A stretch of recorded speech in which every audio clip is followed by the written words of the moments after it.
Students आज आम topic हूँ the solitary reaper. Solitary reaper poem रो लेखक होउछन्ती विलियम वर्ड्सवर्थ। तो द सोलिटरी कहले कौन? द सोलिटरी कहले निर्जनता बा एकाकी। एवं रिपर कहले जे शस्य काटे बा शस्य को जे अमल करे ताको कहा जाए रिपर। तो पोएमटा होची सोलिटरी रिपर। एवं विलियम वर्ड्सवर्थ कवि जने होचंती प्रकृति प्रेमी कवि, जे कि प्रकृतिर सौंदर्य, संगीतर सौंदर्य इत्यादि को से वर्णना करिवारे जने प्रभावशाली एवं बलिष्ठ व्यक्तित्व। तांकर सेही बेले एक पोएम होची आज द सोलिटरी रिपर। तेणु ए जो एकाकी गोटे चाष जमी रे केमिति गोटे चाष अमल करुवा जने चाषी किभली भाव एकाकी चाष शस्य अमल करुछि एवं तार से सुंदर प्रकृतिर सौंदर्य भितर केमी तार गीत को से मनमुग्धकर रही एवं कवि किभली भाव से ही संगीतर विमुग्ध हो पड़िछन्ति एवं ताहार वर्णनाटा यही कवितार से देइछन्ति। से कवि वर्तमान आम कविताटा को पढ़िबा। पाठटी स्टार्ट होची वर्तमान कवि कहवा अनुसार a thing of beauty is joy for ever. आर अर्थ होची सुंदर वस्तुर अवसाद नहीं जेते दिशुथिले सुंदर दिशुथाए बा जेते देखिले आउरी देखिबाको हमर इच्छा होता है। तार अर्थ a thing of beauty is joy for ever.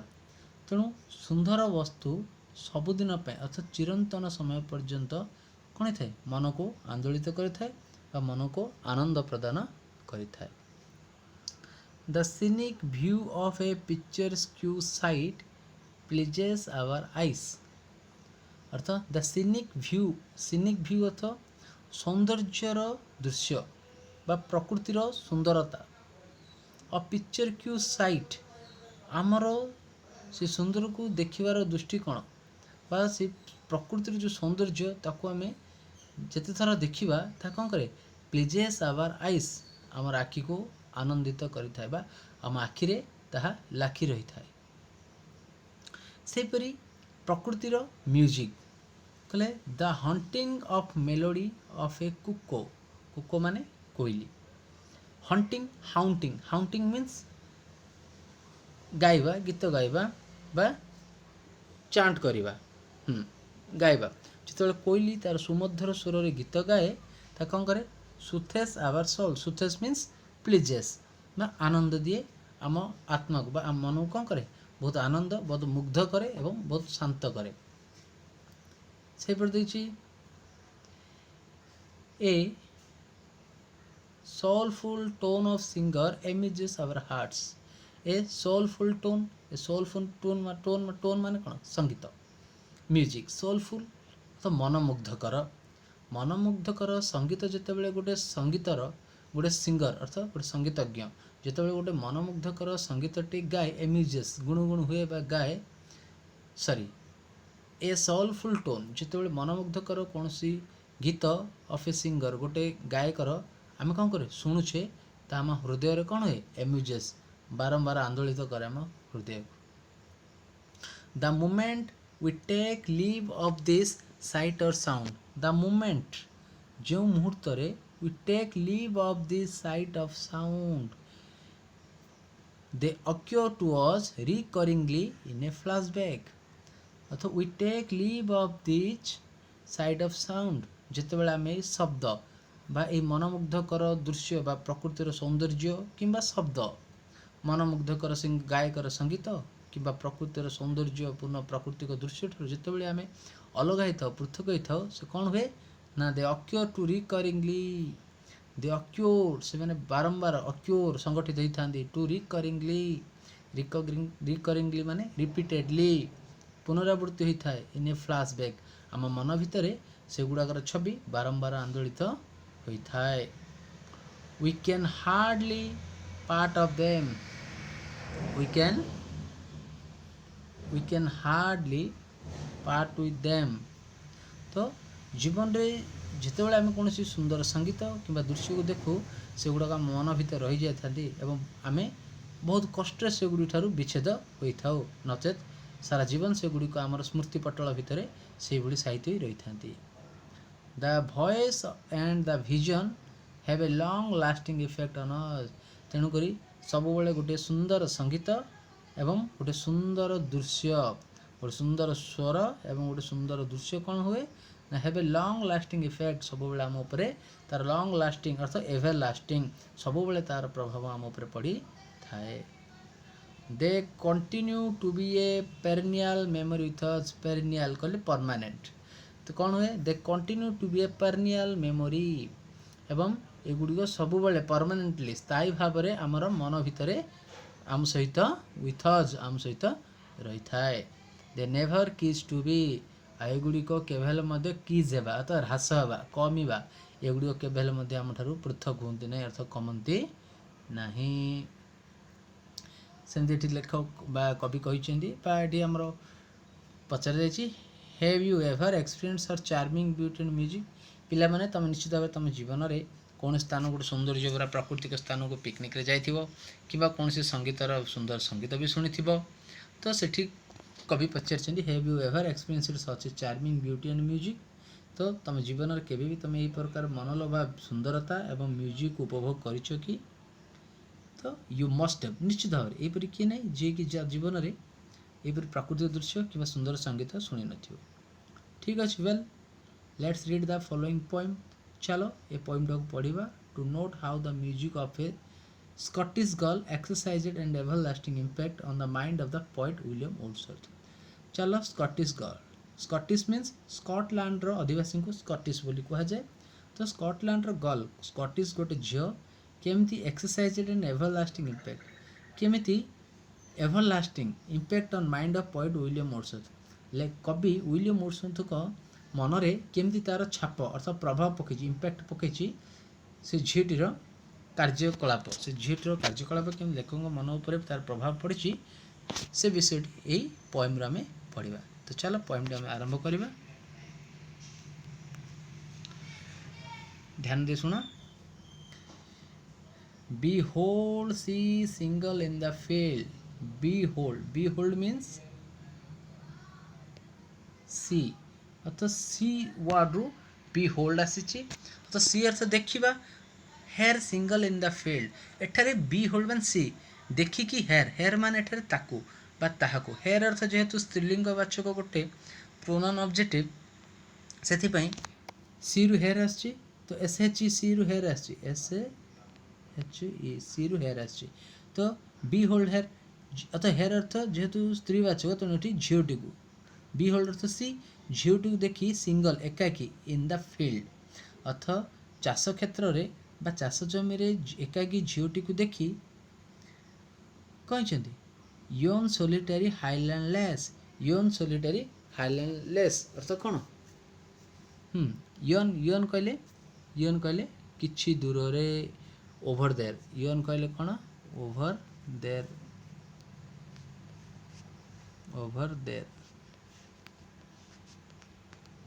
योन कहले ओभर देयर अथ से किछि दूर रे देखी कौन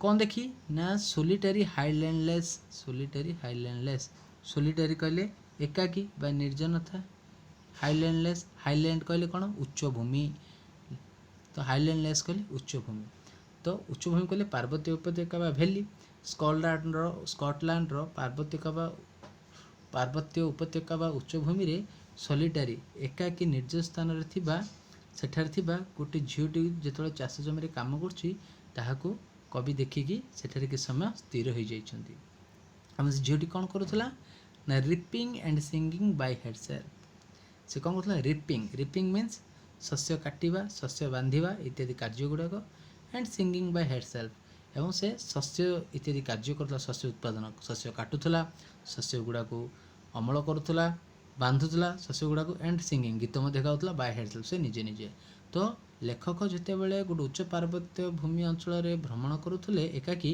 से समय गोटे चाष जमी କାର୍ଯ୍ୟରତ ଥିବା ଗୋଟେ ଝିଅକୁ ସେ ଦେଖିଛନ୍ତି ଯିଏକି ଏକାକି କାର୍ଯ୍ୟ କରୁଥିଲା। କି କାର୍ଯ୍ୟ ନା ରିପିଂ ଆଣ୍ଡ ସିଙ୍ଗିଂ ବାଇ ହେଡସେଲ୍ଫ, ନିଜେ ଶସ୍ୟ ଗୁଡ଼ାକ କାଟୁଥିଲା ଏବଂ ବାନ୍ଧୁଥିଲା ଏବଂ ନିଜେ ନିଜେ ଗୀତ ଗାଉଥିଲା।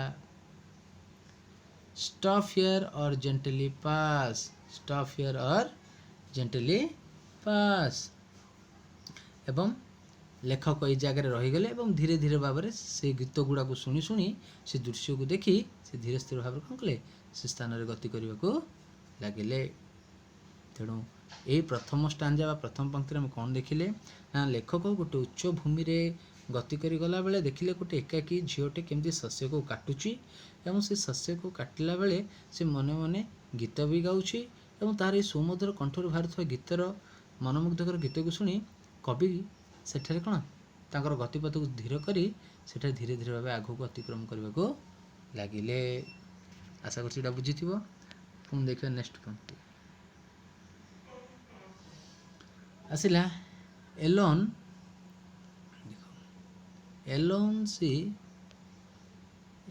C cuts and binds the grain, ଏକାକି ସିଏ କ'ଣ କରୁଥିଲା ନା ସେ କଟ୍ସ କାଟୁଥିଲା and binds the grain, bind କଲେ ବାନ୍ଧିବା, ଦ ଗ୍ରେନ୍ କଲେ ଶସ୍ୟ, ଶସ୍ୟକୁ ଏକାକି କାଟୁଥିଲା ଏବଂ ବାନ୍ଧୁଥିଲା।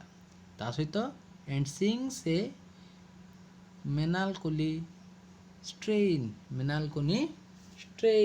ଏବଂ ଏକାକି ସେ କ'ଣ କରୁଥିଲା ନା ମେଲାନକୋଲି ଷ୍ଟ୍ରେନ୍ ଅର୍ଥ ଦୁଃଖ ଭରା କଣ୍ଠରେ ବା ଆବେଗପୂର୍ଣ୍ଣ ଭାବରେ ଦୁଃଖ ଭରା କଣ୍ଠରେ ବା ଦୁଃଖ ଭରା ଗୀତଟେ ସେ କ'ଣ କରୁଥିଲା ଗାଉଥିଲା। ସିଙ୍ଗସ୍ ଗାଉଥିଲା ଏ ମେଲାନକୋଲି ଷ୍ଟ୍ରେନ୍ କହିଲେ କ'ଣ ଦୁଃଖ, ତେଣୁ ଦୁଃଖ ଭରା କଣ୍ଠରେ ସେ ଗୀତଟିକୁ ଗାଉଥିଲା।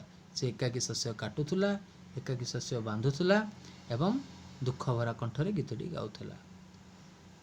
କ'ଣ O listen for the vale profound, O listen for the vale profound, vale କହିଲେ ଭେଲି, ଭେଲେଟା ଭେଲି ରହିଛି, ଭେଲି ମାନେ ଉପତ୍ୟକା, ପ୍ରୋଫାଉଣ୍ଡ କହିଲେ କ'ଣ ଗଭୀର ଏବଂ ପ୍ରଶସ୍ତ, ଡିପ୍ ଆଣ୍ଡ ୱାଇଡ୍, ପ୍ରୋଫାଉଣ୍ଡ କହିଲେ ଡିପ୍ ଆଣ୍ଡ ୱାଇଡ୍, ତେଣୁ ଗଭୀର ଏବଂ ପ୍ରଶସ୍ତ ଉପତ୍ୟକା ଉପରେ ଝିଅଟି ଗୀତ ଗାଉଥିଲା। କି ପ୍ରକାର ଗୀତ ନା ମେଲାନକୋଲି ଷ୍ଟ୍ରେନ୍, ଦୁଃଖ ଭରା ଗୀତ। ଏବଂ ସେତେବେଳେ ସେ କ'ଣ କରୁଥିଲା ନା ଏକାକି ଶସ୍ୟକୁ କାଟୁଥିଲା ଏବଂ ଏକାକି ଶସ୍ୟକୁ ବାନ୍ଧୁଥିଲା। ସେହି ସମୟରେ ସେ ନିର୍ଜନତାପୂର୍ଣ୍ଣ ଉପତ୍ୟକା, ଗଭୀର ଏବଂ ପ୍ରଶସ୍ତ ଉପତ୍ୟକା ଉପରେ ବସି ସେ କ'ଣ କରୁଥିଲା, ଏହି ପ୍ରକାର ଦୁଃଖ ଭରା ଆବେଗପୂର୍ଣ୍ଣ ଗୀତକୁ ସେ ଗାଉଥିଲା। ଏବଂ ସେ ଉପତ୍ୟକାରେ କ'ଣ ହେଉଥିଲା ଇଜ୍ ଓଭରଫ୍ଲୋଇଂ ୱିଥ୍ ଦ ସାଉଣ୍ଡ, ଏବଂ ତାହାର ସେଇ ଆବେଗପୂର୍ଣ୍ଣ କଣ୍ଠର ସ୍ୱରଟି ଓଭରଫ୍ଲୋଇଂ ଅର୍ଥ ପ୍ରବାହିତ ହେଉଥିଲା ବା ସେ ଭେଲି ଉପତ୍ୟକାରେ ଗୁଞ୍ଜରିତ ହେଉଥିଲା ସେ ଶବ୍ଦ ଗୁଡ଼ିକ। ତେଣୁ ଏହି ପଂକ୍ତିରେ କ'ଣ ଦେଖିଲେ ନା ଝିଅଟି ଯେତେବେଳେ ସେ ଝିଅଟିର ଏହି ପ୍ରକାର ଗୀତକୁ ସୁମଧୁର କଣ୍ଠକୁ ଶୁଣିଛନ୍ତି ସେଠାରେ ସେ କିଛି ସମୟ ରହିଯାଇଥିଲେ। ପ୍ରଥମ ପଂକ୍ତିରେ ଆମେ ଦେଖିଥିଲେ ଏବଂ ସେ ଧୀରେ ଧୀରେ ଜେଣ୍ଟଲି ରାସ୍ତା ଦେଇବା ଧୀରେ ସ୍ଥିର ଭାବରେ ଯାଉଥିଲେ। ଆଉ ସେ ଦେଖିଲେ କ'ଣ ଦୃଶ୍ୟ ନା ଝିଅଟି ସେଠାରେ ଏକାକି ଶସ୍ୟ କାଟୁଥିଲା ଏବଂ ଶସ୍ୟକୁ ବାନ୍ଧୁଥିଲା ଏବଂ ଦୁଃଖ ଭରା କଣ୍ଠରେ ଗୀତ ମଧ୍ୟ ଗାଉଥିଲା। ଆଉ ଯାହାର ସେ ଦୁଃଖ ଭରା କଣ୍ଠର ଗୀତଟି ସେ ଉପତ୍ୟକା, ଗଭୀର ପ୍ରଶସ୍ତ ଉପତ୍ୟକାରେ ଗୁଞ୍ଜରିତ ହେଉଥିଲା ସବୁଆଡ଼େ। ଦେଖିବା ନେକ୍ସଟ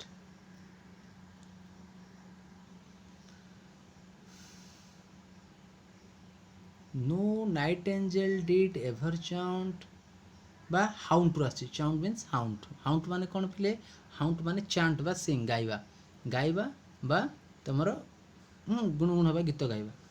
ମୋର welcome notes to very bands, welcome ମାନେ କ'ଣ ପ୍ଲିଜାଣ୍ଟ ମାନେ ସୁମଧୁର, ନୋଟ୍ସ କହିଲେ ସଙ୍ଗୀତ, ୱେଲକମ୍ ନୋଟ୍ସ ମାନେ ସୁମଧୁର ସଙ୍ଗୀତ, ଟୁ ଭେରି ବ୍ୟାଣ୍ଡସ୍ କହିଲେ କ'ଣ ଭେରି ଅର୍ଥ କ'ଣ, ଭେରି ଅର୍ଥ କ୍ଲାନ୍ତ ଏବଂ ବ୍ୟାଣ୍ଡସ୍ ଅର୍ଥ କ'ଣ ଲୋକ, ଦଳେ ଲୋକ। ତ no nightingale did ever chaunt ବା ହାଉଣ୍ଡ, ନାଇଟିଙ୍ଗେଲ୍ କହିଲେ କ'ଣ, ନାଇଟିଙ୍ଗେଲ୍ କହିଲେ କୋକିଳ ବା କୋଇଲି, କିନ୍ତୁ ଏଠାରେ ତ କୋଇଲି କହିପାରିବାନି କାରଣ ନାଇଟିଙ୍ଗେଲ୍ ହେଉଛି ୟୁରୋପର, ଯେମିତି ଆମ ଭାରତରେ କୋଇଲିକୁ ଆମେ ଗୋଟେ ସଙ୍ଗୀତର ପକ୍ଷୀ ବା ଗୀତ ଗାଉଥିବା ପକ୍ଷୀ ବୋଲି କହିଥାଉ, ସେହିପରି ୟୁରୋପୀୟ ଦେଶରେ ନାଇଟିଙ୍ଗେଲ୍ ହେଉଛି ତାଙ୍କର कोइली भଳି गीत गाउथो गोटे पक्षी डिड एभर चाउंड जे कि सब बेले तो गीत गाए more welcome notes to weary events और जार संगीत कौन करे क्लांत पड़ जाइथिबा बा क्लांतपूर्ण लोक मान को कौन करे तार से गीत गुड़ाक मन को आनंद दिए मुग्ध करे जितेबाला शारीरिक परिश्रम क्लांत होता व्यक्ति यही प्रकार नाइटेंजल पक्षीर गुणगुण गीत बा सुमधुर कंठर बाहर गीत को शुणी दिए तार संपूर्ण रूपे क्लांत अपसरी जाए of travelers in some shady haunts of travelers of shady hound कहले कौन shady hound कहले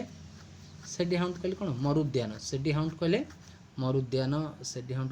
मरुद्यान travelers in some among Arabian कहले आरब देशर बाली बा मरुभूमि रे यात्रा करुथुबा पथिक जेतेबेले यही प्रकार नाइटेंजल पक्षीर गीत को शुणी दिए तार समस्त क्लांत कौन हो जाए अपसरी जाए तो कवि एठारे से झीटीर सुमधुर कंठस्वर को नाइटेंजल पक्षी सहित तुलना करछंती जेपरि भाव नाइटेंजल पक्षीर तार गीत बा नाइटेंजल पक्षी जन यूरोप देश पक्षी गोटे तो नाइटेंजल पक्षीर स्वर जेपरि गोटे क्लांत पथिकर मन को शांत कर दिए क्लांत पथिकर मन को शांत कर दिए एवं तार समस्त क्लांत से संगीत को शुणिया पर अपसरी जाए सेहीपरि भाव कवि से निर्जनतापूर्ण गभीर प्रशस्त उपत्यकार गति कला बेले से झीटीर स्वर को शुणी तांकर से भाव अवस्था सृष्टि होती और से झीटीर गीत को से शुणी मनर आवेग झीर से सुललित कंठर स्वर में बर्तमान लाखी जाइए तो आम जानले झीर मधुर स्वर को नाइटेंजल पक्षीर स्वर सहित तुलना कर तेणु आसिले एठी ए voice so thrilling nearer was heard in springtime from the cuckoo bird breaking the silence of the seas among the farthest he birds कौन आसिला एठी आसिला प्ले एठी देखो किछि थ्रिलिंग कहले कौन थ्रिलिंग कहले रोमांचकपूर्ण देखो NEER ये जो दीची ब्रैकेट रे ऊपर मझे गोटे कमा देछि ऊर्ध्व कमा तार अर्थ कौन तार अर्थ होछि नियर अर्थात कदापि नियर अर्थात कदापि अर्थ होछि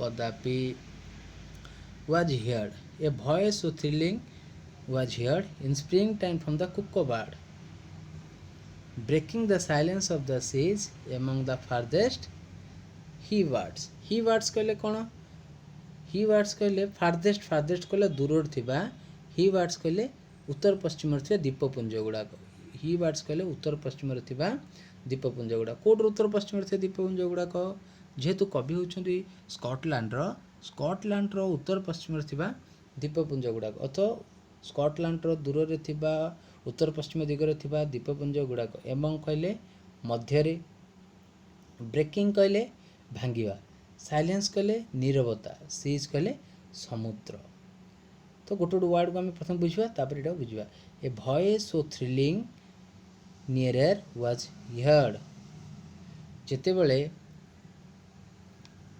कौन आसर ना बसंत ऋतु रे कोइलीर मधुर स्वर हृदय स्पर्शी होता है देख in spring time from the cuckoo bird आम जाने a voice of thrilling near was heard जितेबाला आम बसंत ऋतुर कोइलीर स्वर को आम शुणु ताहा देह कौन होता है बहुत रोमांचक होता है जेपरी कौन होता है जेपरी breaking the silence of seas among the farthest हावर्ड्स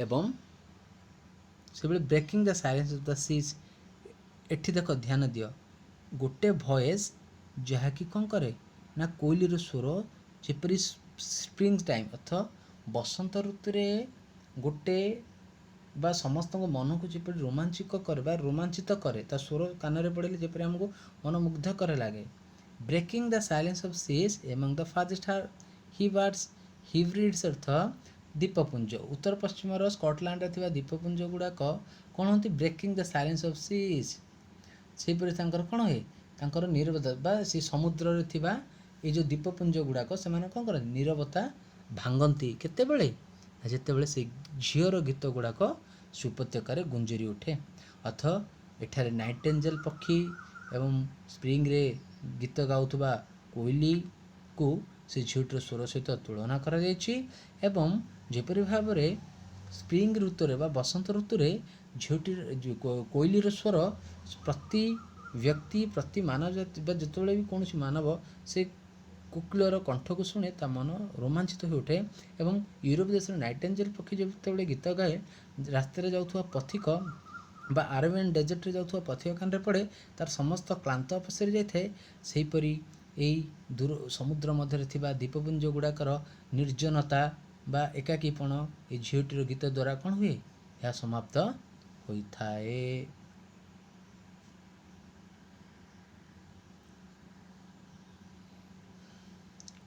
next पंक्ति देखिए will no one tell me what she sings will no one tell me what sings लेखक कहते कई हेले मते कहि परिबो नाही से झीटी की प्रकार बा कौन गीत गाउतला पेरहैप्स बोध हुए the plaintive numbers flow for old unhappy far off things and battles long एगो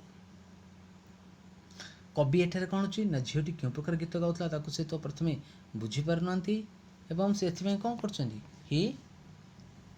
पेरहैप्स द प्लेंटिव कहले कौन प्लेंटिव कहले दुख भाव बा दुखपूर्ण गीत गुड़ाक बोध हुए से मैं लेखक गोटे पेरहैप्स अथवा बोध हो से जापर ना जो झीटी वास्तविक की प्रकार गीत गाँची प्लेटिव नंबर्स फ्लो आशा कर बोध दुखपूर्ण आवेगर गीत गुड़ाक शुणा जाऊँगी जेहेतु से दुखपूर्ण गीत गुड़िक गाँची फॉर ओल्ड एवं से निश्चित भाव में जो जापर ना निश्चित भाव में से बुझा चेष्टा कर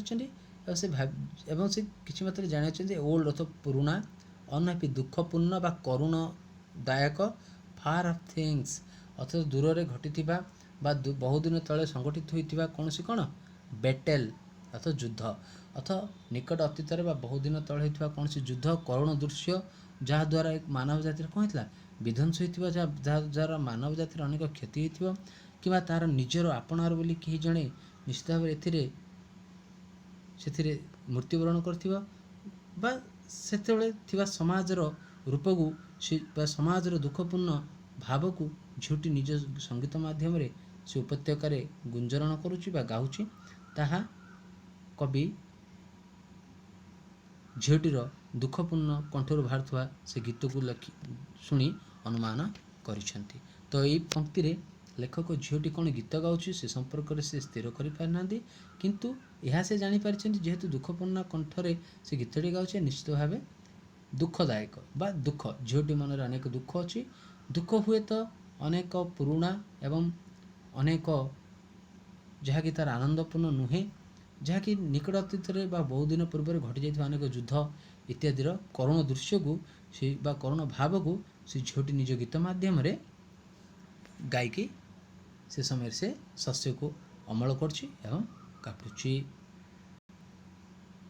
तो बर्तमान पर्यटन देखिले झीटी बर्तमान देखिले द सोलिटरी रिपर लेखक विलियम वर्ड्सवर्थ एक निर्जन गभीर प्रशस्त उपत्यकार गति कर जाउथबा बेले केमि से गोटे झील को देखिं शस्य काटुला एवं निजे एकाकी शस्य को बांधुला एवं से काटिबा बांधिया भितर ता कठोर किसी दुखपूर्ण गीत गुड़ाक बाहरुला एवं से सुमद्र कठोर स्वर को शुणी से यूरोप देशर नाइट एंजल पक्षी एवं बसंत ऋतु गाउथबा कोइली पक्षी सहित तुलना करछंती जे नाइट एंजल पक्षी किपरि भाव आरब देशर तातला मरुभूमि रे यात्रा करथबा पथिकर क्लांत को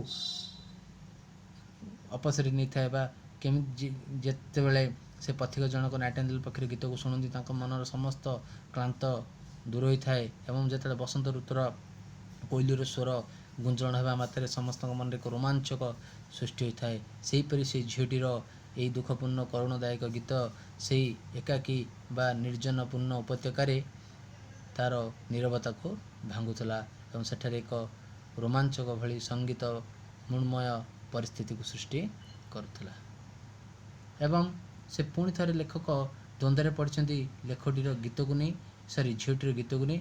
ଝିଅଟି କେଉଁ ପ୍ରକାର ଗୀତ ଗାଉଥିଲା ତାଙ୍କ ମନରେ ସନ୍ଦେହ ହୋଇଛି ବା ତାଙ୍କ ମନରେ ସେ ଜାଣିବାକୁ ଅସମର୍ଥ ହେଉଛନ୍ତି। ଏବଂ ସେତେବେଳେ ସେ ଝିଅଟିର ସେହି ପ୍ରକାର ଗୀତକୁ ଶୁଣି ଅନୁମାନ କରିଛନ୍ତି ନିଶ୍ଚିତ ଭାବରେ ଏହା ଏକ ଦୁଃଖଦାୟକ ଗୀତ ହୋଇଥିବାରୁ ସେ ନିଶ୍ଚିତ ଭାବେ ନିକଟ ଅତୀତରେ ଘଟିଯାଇଥିବା ଅନେକ ଯୁଦ୍ଧର କରୁଣ ଦୃଶ୍ୟ ଏବଂ କରୁଣ ଭାବକୁ ସେ ଝିଅଟି ନିଜ ଗୀତ ମାଧ୍ୟମରେ ଗାଉଛି। ଏବେ ଦେଖିବା ଆମେ ନେକ୍ସଟ ପଂକ୍ତିଟି ଆସିଛି, or is it some more humble familiar matter of today, some natural sorrow, loss or pain that has been and may be again। କ'ଣ କବି ଏହା ଅନୁମାନ କରିଛନ୍ତି ହମ୍ବଲଲେ। ଦେଖ ଏଠି ଗୋଟେ ୱାର୍ଡ଼ ଅଛି ହମ୍ବଲଲେ ମାନେ କ'ଣ? ହମ୍ବଲଲେ ମାନେ ଗୋଟେ ସାଧାରଣ ଗୀତ। ହମ୍ବଲଲେ ମାନେ ଅର୍ଡ଼ିନାରୀ ସଙ୍ଗ ବା ସାଧାରଣ ଗୀତ। ଫେମିଲିଆର ମ୍ୟାଟର, ଫେମିଲିଆର କହିଲେ କ'ଣ? ସୁପରିଚିତ। ଅଫ୍ ଟୁଡେ, ସମ୍ ନ୍ୟାଚୁରାଲ ସର ଅର୍ଥ ପ୍ରାକୃତିକ ଦୁଃଖ। ଲସ୍ ଅର୍ ପେନ୍, ପ୍ରାକୃତିକ ଦୁଃଖ କହିଲେ ପ୍ରାକୃତିକ କାରଣରୁ ଘଟିଥିବା କୌଣସି କାରଣ ଯୋଗୁଁ ଆସିଥିବା ଦୁଃଖ, କିମ୍ବା ଲସ୍ ଅର୍ ପେନ୍ ଅର୍ଥ କିଛି ନିଜର ଲୋକଙ୍କୁ ହରାଇବା ଏବଂ ତାହାର ଯନ୍ତ୍ରଣା ଯୋଗୁଁ ସୃଷ୍ଟି ହୋଇଥିବା ଦୁଃଖ। That hedge bin and May B again, ଯାହାକି ନିକଟ ଅତୀତରେ ଘଟିଛି ଏବଂ ଆଗକୁ ପୁଣି ଘଟିବାକୁ ଯାଉଛି। ତେଣୁ ଝିଅଟିର ଏହି ପ୍ରକାର ସାଧାରଣ ଗୀତ, ଯାହାକି ଅନେକ ଦିନ ଘଟିଥିବା କୌଣସି ଯୁଦ୍ଧର କରୁଣ ଦୃଶ୍ୟ କିମ୍ବା ଲେଖକ ଏତେ ଜାଣିନାହାନ୍ତି ଦୁଃଖଟି କ'ଣ ପାଇଁ ଥିଲା। ସେ ପ୍ରଥମେ ଯୁଦ୍ଧ ସମ୍ପର୍କିତ ଘଟିଥିବା କୌଣସି ନିକଟ ଅତୀତରେ ଘଟିଥିବା ଦୁଃଖକୁ ଝିଅଟି ନିଜ ଗୀତ ମାଧ୍ୟମରେ ଗାଉଥିବାର ମନରେ ଭାବିଛନ୍ତି, କିମ୍ବା ସେ ପୁଣି ଥରେ ସନ୍ଦେହରେ କହୁଛନ୍ତି ଅର୍ ଇଜ୍ ଇଟ୍ ସମ୍ ମୋର୍ ହମ୍ବଲଲେ ଅର୍ଥ ଅଧିକ ସାଧାରଣ ଗୀତଟେ, କିମ୍ବା ଏହା ଏକ ସାଧାରଣ ଗୀତ ହେଇଥିବ। ଫ୍ୟାମିଲିଆର ମ୍ୟାଟର ଅଫ୍ ଟୁଡେ, ଯେମିତିକି ଆଜିକାଲିର ନୀତିଦିନିଆ ଘଟଣାରେ ଘଟିଥିବା ମ୍ୟାଟର ଗୁଡ଼ାକ, ବିଷୟ ଗୁଡ଼ାକ ଯାହାକି ସମସ୍ତଙ୍କ ପରିବାରରେ ହୁଏ। ଯେମିତି ନ୍ୟାଚୁରାଲ ସର, ଯେମିତି ସାଧାରଣ ଦୁଃଖ ଗୁଡ଼ାକ ସାଧାରଣ ପରିବାର ଗୁଡ଼ିକ ଥାଏ, ସେହି ପ୍ରକାର ଦୁଃଖ ଗୁଡ଼ାକ ଯାହା କିଛି ହରାଇବାର ଯନ୍ତ୍ରଣା ଇତ୍ୟାଦିକୁ କ'ଣ ମନ ଭିତରେ ସାଉଣ୍ଡି ଗୀତ ଗୁଡ଼ିଏ କୋହ ଗୁଡ଼ିକ ବାହାରିଥାଏ। ତ ଲେଖକ ଏଠି ଦୁଇଟି ପଂକ୍ତିରେ ତାଙ୍କର ଦୁଇଟି ଧାରଣା ଗୁଡ଼ିକୁ ଦେଇଛନ୍ତି। ପ୍ରଥମେ ସେ ସନ୍ଦେହ କରିଛନ୍ତି ହୁଏତ ନିକଟ ଅତୀତରେ ଘଟିଥିବା କୌଣସି ଯୁଦ୍ଧ ଯୋଗୁଁ ସୃଷ୍ଟି ହୋଇଥିବା କରୁଣ ଦୃଶ୍ୟ ଇତ୍ୟାଦିକୁ ଝିଅଟି ନିଜ ଗୀତ ମାଧ୍ୟମରେ ସଂଯୋଗ କରି ଗୀତ ଗୁଡ଼ିକୁ ଗାଉଛି ଦୁଃଖର ଭାବପୂର୍ଣ୍ଣ ଅବସ୍ଥାରେ। କିମ୍ବା ଏପରି ବି ହୋଇପାରେ ମନୁଷ୍ୟର ନୀତିଦିନିଆ ଜୀବନରେ ଘଟୁଥିବା ଘଟଣା ଗୁଡ଼ିକ, ସୁପରିଚିତ ସାଧାରଣ ଘଟଣା ଗୁଡ଼ିକ ଯୋଗୁଁ ପ୍ରାକୃତିକ ଦୁଃଖ ଗୁଡ଼ାକ ମନରେ ସୃଷ୍ଟି ହୋଇଥାଏ ଏବଂ ସେ ପ୍ରାକୃତିକ ଦୁଃଖ ଯୋଗୁଁ ଯେଉଁ କ୍ଷତି ଏବଂ ତା ଜନିତ ଯନ୍ତ୍ରଣା ସୃଷ୍ଟି ହୁଏ, ସେହି ପ୍ରକାର ଭାବନାକୁ ନେଇ ଯାହା ତା ଜୀବନରେ ଘଟିଯାଇଛି କିମ୍ବା ଘଟୁଛି। ତ ଏହି ପ୍ରକାର ଭାବନା ବା ଘଟିବ, ଏ ପ୍ରକାର ଭାବନା ନେଇ ଝିଅଟି ଦୁଃଖପୂର୍ଣ୍ଣ ଅବସ୍ଥାରେ ଗୀତଟି ଗାଉଛି, ଏହା ନେଇ ଲେଖକ ବା କବି ଏଠାରେ ସନ୍ଦେହ କରିଛନ୍ତି।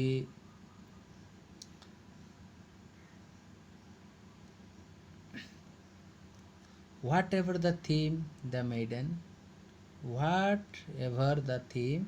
maiden sang, as if her song could have no ending.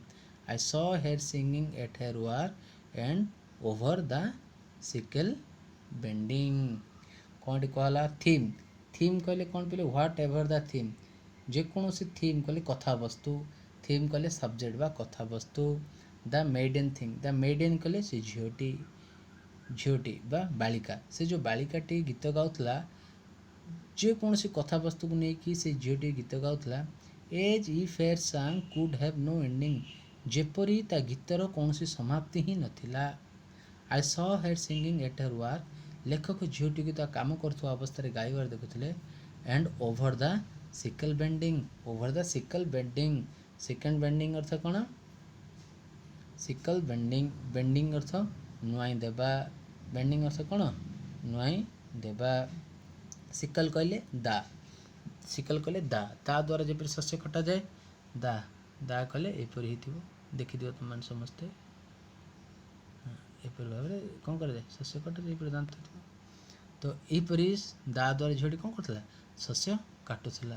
ତ ଲେଖକ ଭାବିଛନ୍ତି ଝିଅଟି କ'ଣ ନା ବା ଯେକୌଣସି ଗୋଟେ ଗୀତଟି ଗାଉଥିଲା, ଯେପରି ତା ଗୀତର କୌଣସି ସମାପ୍ତି ହିଁ ନଥିଲା, ଆଉ ଝିଅଟିକୁ ସେ ଦେଖୁଥିଲେ, ସେ ଗୀତଟି ସେ କାମ କରୁଥିଲା ଏବଂ ଗୀତ ବି ଗାଉଥିଲା ଏବଂ से निज अंटा को नुआई दा द्वारा कौन करता शस्य को काटी चली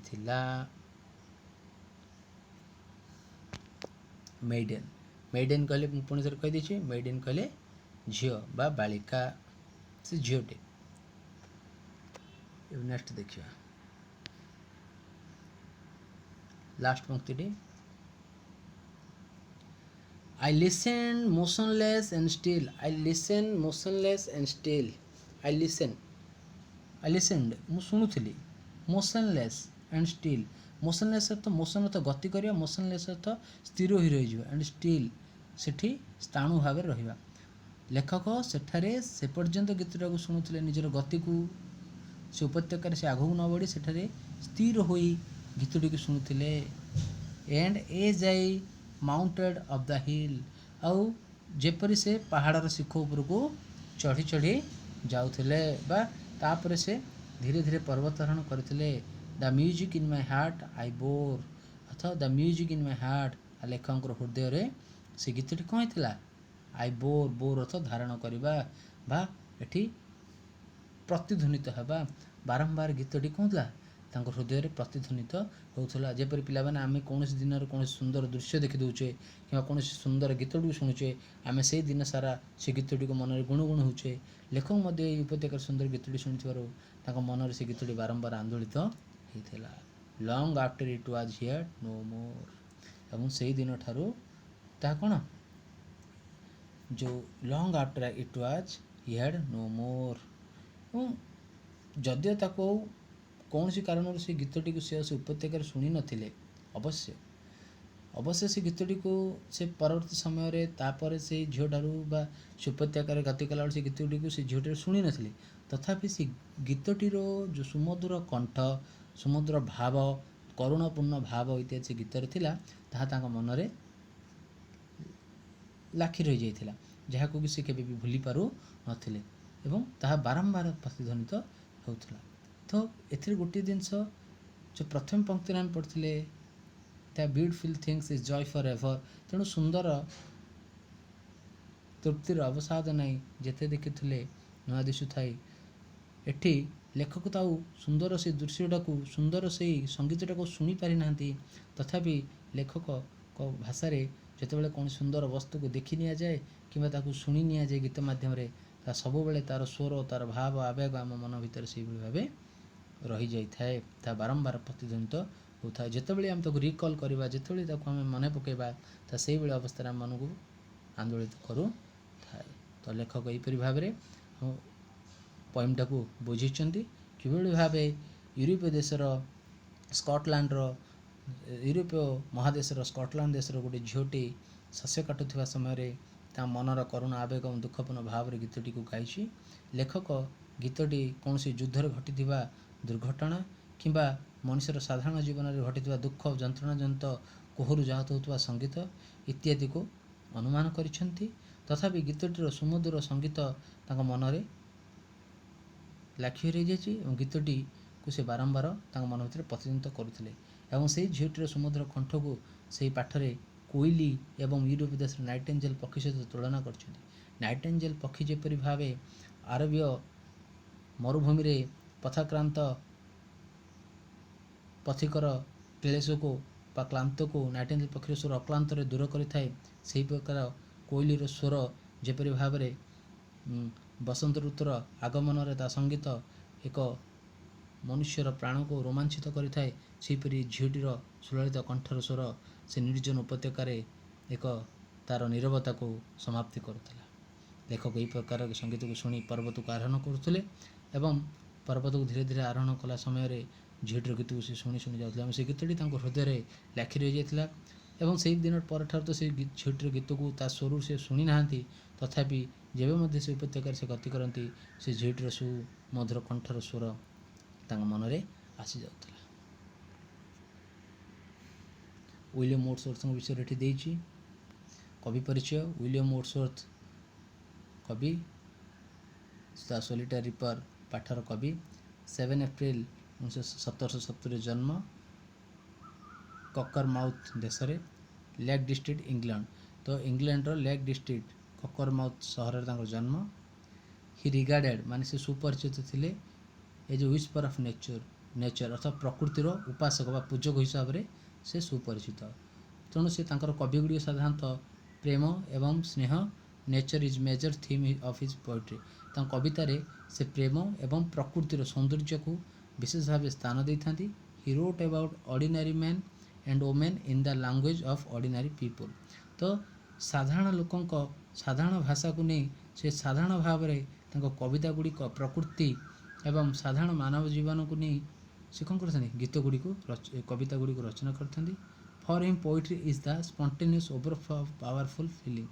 तांको भाषा रे बा तांको मतरे कविता होची एपरी एक माध्यम। For him poetry is the spontaneous overflow. Poetry गोटे कौन स्पॉन्टेनियस अथवा ओवरफ्लो। स्पॉन्टेनियस कहले सबुठारु माध्यम उचित माध्यम बा उचित उपाय spontaneous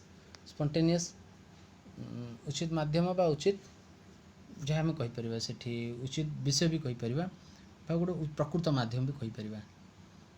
spontaneous overflow powerful feeling जहाँकि बलिष्ठ भावना बा आवेग।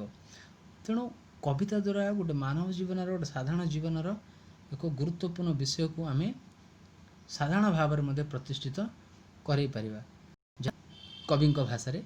आ कवि से भाव कविता माध्यम कौन करती ना साधारण मनुष्य एवं महिला और प्रकृतिर उपासका भाव में से गुड़ाक से कविता माध्यम प्रस्फुटित करने को प्रयास करते। Arising from emotion recollected in tranquillity. तेणु कवितार यही इमोशन भाव प्रवणता गुड़ कौन करे ना पाठकर मन को ट्रांक्विलिटी अर्थात प्रशांति शांति प्रदान करे। एवं यही महान कविंकर ये कविता गुड़िक जनमानस अनेक दिन वितरण कलापर कवि he died eight Rydal mount and gardens United kingdom. तापर से इंग्लैंड बा United kingdom royal Rydal mount एवं गार्डेन्स अंचल एप्रिल 23, 1850 मसीह से देहत्याग करथिले। तेणु यह कवि परिचय। आशा करुच्ची ये पाठटी तुमको निश्चित भाव बुझी एवं नेक्स्ट क्लास रे आमे यही संपर्कित क्वेश्चन आंसर गुड़िक नोट गुड़ाक तुम पीडीएफ फॉर्मेट रे ग्रुप रे आम देदेबा। तो आशा करुच्ची तुमको निश्चित भाव यह बुझी। धन्यवाद एवं जय हिंद।